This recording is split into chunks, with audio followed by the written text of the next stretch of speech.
electoral votes up for grabs, the biggest of all these battleground states. Hillary Clinton's maintaining a very narrow lead there, and there's been a strong turnout of Latino voters that'll help Clinton as well in Florida. Another one that's on a knife edge, North Carolina. If Trump can't win North Carolina, it's very, very difficult for him to win this race. Someone who knows these southern states, North Carolina, South Carolina, some of the other southern states very well, is a man by the name of Andy Brack. He has been around politics. He's been an aide and advisor. He ran for Congress himself. He now writes the State House Report website, focusing on politics in these southern states. And I spoke to him about how this election campaign has been fought there a little earlier. Andy Brack, great to talk to you. Tell me, why is the South so important in this election? The South is a bellwether of what's going to happen around the country, I think. Most people think of the American South as a monolithic area, a place where there's rednecks and it's just red states. But in reality, there's going to be about 32 million votes cast across the South, not including Texas, which people like me don't include in the South. 32 million votes, and about 15 million to go to Hillary Clinton, 17 million to go to Trump.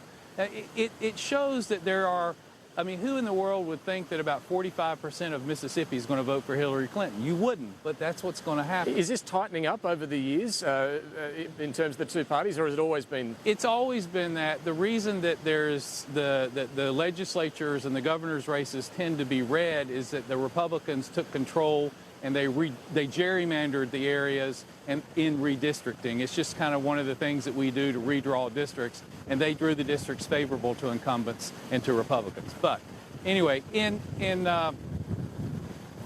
one of the places that I think that you're going to be really interested in watching is North Carolina, because North Carolina has become a swing state.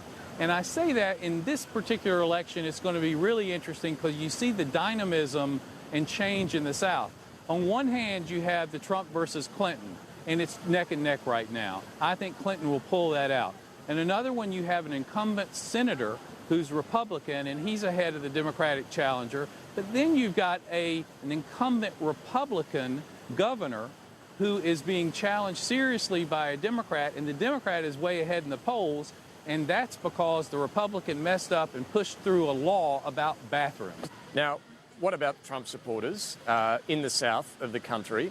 Should Hillary Clinton win, how are they going to react? What's going to happen? I think in the South and around the country, the Republican Party actually has a pretty good opportunity to rebrand itself.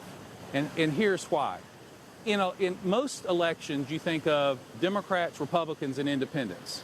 And the Democrats pull the Democrats, the Republicans pull the Republicans, and it's those independents that are the swing. And Clinton's kind of ahead with those people right now.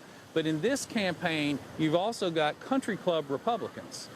And they're not going to necessarily vote for Trump. They might vote for a third party. They might not vote, both of which helps Hillary.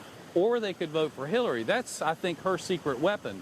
In the South, if that happens and Clinton becomes president, the country club Republicans and the alt Republicans, the kind of crazy Republicans that you read about, may split, and like the Tea Party split off. And what happens is that those people will just go off and form their own party, but the Republican, old-time Republicans, fiscal conservatives, social moderates, may actually get their act together and become stronger after 2 to 4 to 6 years, so that the Republican brand means something again and not whatever it means under Donald Trump. Andy Brack, thank you very much. Thank you very much. It's Andy Brack. The State House Report is his website. He's even set up a little page on the website for Australians to ask him questions about this election. So pop on there if you would like. More coming up on the presidential race a little later. We're going to return to Canberra, though.